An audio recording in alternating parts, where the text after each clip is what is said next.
Video में बताएंगे कि सिद्ध कीजिए कि करनी में दो एक अपरिमेय संख्या है। ठीक है, देखिए कक्षा 10 के चैप्टर नंबर 1 से लिया गया है, जो आपके बोर्ड में हर साल 4 नंबर का पूछा जाता है।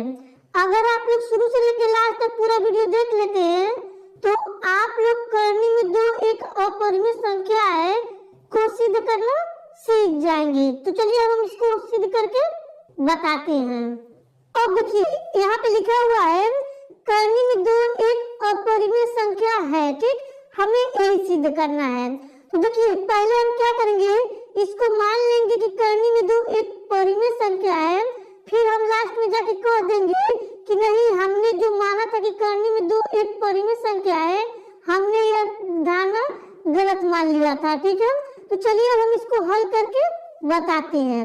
तो देखिए आप पहले क्या करेंगे, सिंपल तरीके से लिखेंगे यहाँ पे हल। ठीक, हल लिखने के बाद यहाँ पे लिखेंगे माना। ठीक, लिखेंगे माना करनी। ठीक है, माना करनी में दो एक परिमेय। ठीक, लिखेंगे यहाँ पे माना करनी में दो एक परिमेय संख्या है। ठीक, इतना आपको अच्छे से समझ में आ रहा होगा। ठीक, आप लोग भी इतना लिख लीजिएगा। ठीक, अब देखिए इसके बाद क्या करेंगे, सिंपल तरीके से लिखेंगे यहाँ पे करनी में दो। ठीक, लिखेंगे करनी में दो बराबर एक बटा बी। ठीक, लिखेंगे यहाँ पे करनी में दो बराबर एक बटा बी। फिर लिखेंगे जहां। ठीक, लिखेंगे जहां ए और ठीक ए और बी स। ठीक, लिखेंगे जहां ए और बी स अभाज्य। ठीक, स अभाज्य है। ठीक, इतना आपको अच्छे से क्लियर होगा। अब देखिए यहाँ पे लिखे हैं करनी में दो बराबर ए बटा बी जहाँ ए और बी स अभाज्य है। यानी कि स अभाज्य का मतलब ये हो गया कि ए जो है बी से विभाजित होगा और चाहे बी जो है ए से विभाजित होगा। ठीक, इसका मतलब यही हो गया।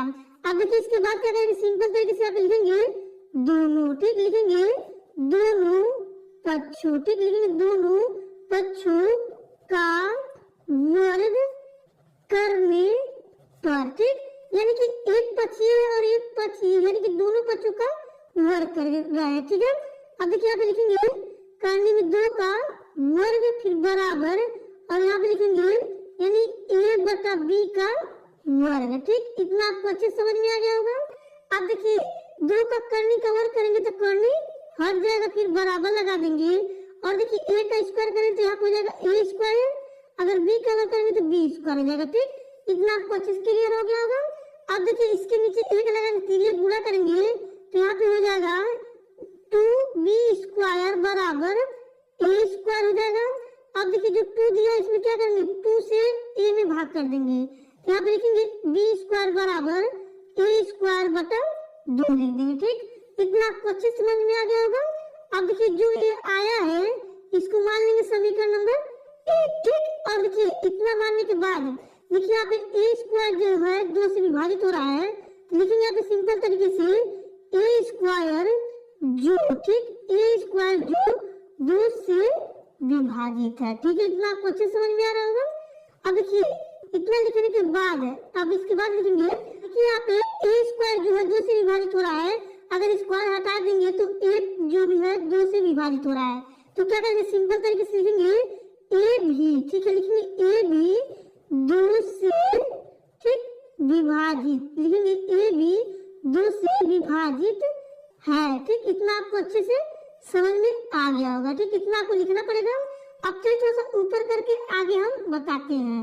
अब देखिए इतना करने के बाद सिंपल तरीके से आप लिखेंगे माना। ठीक है, लिखेंगे माना ए बराबर 2 के रखने पर। ठीक है, यानी कि देखिए यहाँ पे माना ए बराबर 2 के रखने पर। ठीक है, यानी कि इतना आपको अच्छे समझ में आ रहा होगा।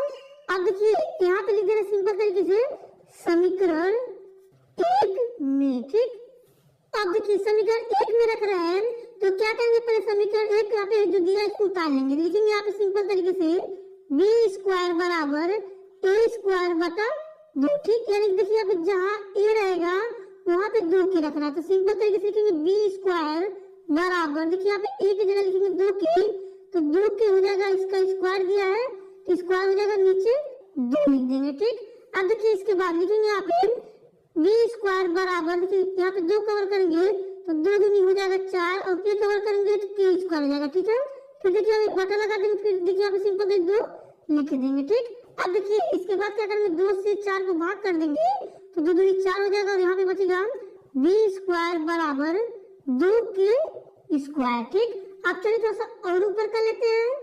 अब देखिए ऊपर करने के बाद क्या करेंगे, इस 2 से इसमें भाग कर देंगे यानी कि बी स्क्वायर तो हो जाएगा यहाँ पे k स्क्वायर बराबर बी स्क्वायर बटा 2 हो जाएगा। ठीक, अब देखिए यहाँ पे सिंपल तरीके से ये आपका हो गया समीकरण नंबर 2। ठीक, इतना आपको अच्छे से क्लियर होगा।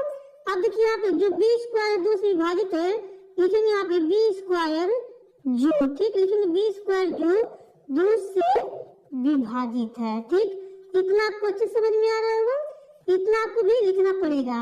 अब देखिए बी स्क्वायर अगर हटा देंगे यहाँ पे बचेगा बी, बी भी 2 से विभाजित है, लिखेंगे बी बी। ठीक है, लिखेंगे बी भी 2 से विभाजित है। ठीक, इतना आपको अच्छे से समझ में आ रहा होगा।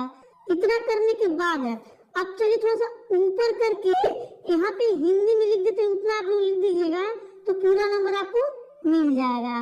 अब देखिए यहाँ पे सिंपल तरीके से लिख दिए। ठीक है, आप लोग भी इतना लिख दीजिएगा। चलिए इसको पढ़ करके भी समझा देते हैं। देखिए यहाँ पे लिखे हुए हैं, इसका मतलब यह हुआ कि ए और बी दोनों 2 से विभाजित है, परंतु हमने तो यह माना था कि ए और बी अभाज्य है, इसलिए हमारी कल्पना गलत हो गई। तो करनी में 2 एक परिमेय संख्या नहीं है, करनी में 2 एक अपरिमेय संख्या है। ठीक, देखिए हम पीछे माने थे कि a बटा b जो है सभाज्य, यानी कि a और b एक आपस में ही कटेंगे और किसी से नहीं कटेंगे। ठीक है, तो देखिए यहाँ पे सिंपल तरीके से ऊपर करके दिखा देते हैं। देखिए यहाँ पे समीकरण 2 में, देखिए यहाँ पे समीकरण 2 में 2 से ये विभाजित हो रहा है b, और देखिए यहाँ पे समीकरण 1 में यहाँ पे यानी कि a स्क्वायर भी 2 से विभाजित हो रहा है। ठीक है, यानी कि हमारी जो कल्पना थी वो गलत हो गई कि a और b अभाज्य संख्या है। अगर यह गलत हो गया तो करनी में 2 भी एक अपरिमेय संख्या। ठीक, सीखने वाले 6 प्लस रूट 2 एक उपरिमेय संख्या है। ओके, तो अब यहाँ से हमारा सॉल्यूशन स्टार्ट होता है। ओके, सॉल्यूशन में हम लिखेंगे, जस्ट इसका अपोजिट मान लेना है कि माना 6 प्लस रूट 2 क्या है भाई, एक परिमेय संख्या है, एक परिमेय संख्या है, ये आपको मान लेना है। ठीक है, अगर ये परिमेय संख्या है तो 6 प्लस रूट 2 क्या होना चाहिए, किसके बराबर होना चाहिए भाई, p बटा q के रूप में होना चाहिए, इसके बराबर होना चाहिए। और शर्त भी है, शर्त क्या है, यहाँ लिख देंगे, जहाँ ब्रैकेट में लिख देंगे, जहाँ q क्या होना चाहिए, नॉट इक्वल टू 0 होना चाहिए, नॉट इक्वल टू 0 होना चाहिए।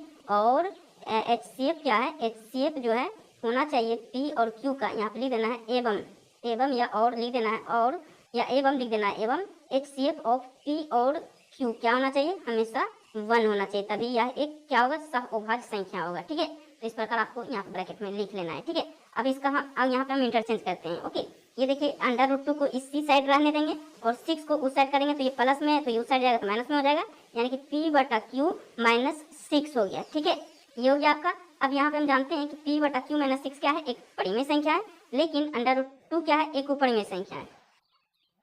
तो यहाँ पे आपको लिख लेना है कि चूंकि p बटा q माइनस 6 एक परिमेय संख्या है, लेकिन हम जानते हैं कि अंडर रूट 2 क्या है, अंडर रूट 2 एक उपरिमेय संख्या है, इसीलिए अर्थात क्या होगा, अर्थात अंडर रूट 2 जो है, अंडर रूट 2 नोट इक्वल होगा किसके भाई, p बटा q माइनस 6 के, नोट इक्वल होगा, ओके, बराबर नहीं होगा। अतः हमारी अवधारणा ही गलत है, 6 प्लस रूट 2 क्या है, एक उपरिमेय संख्या है।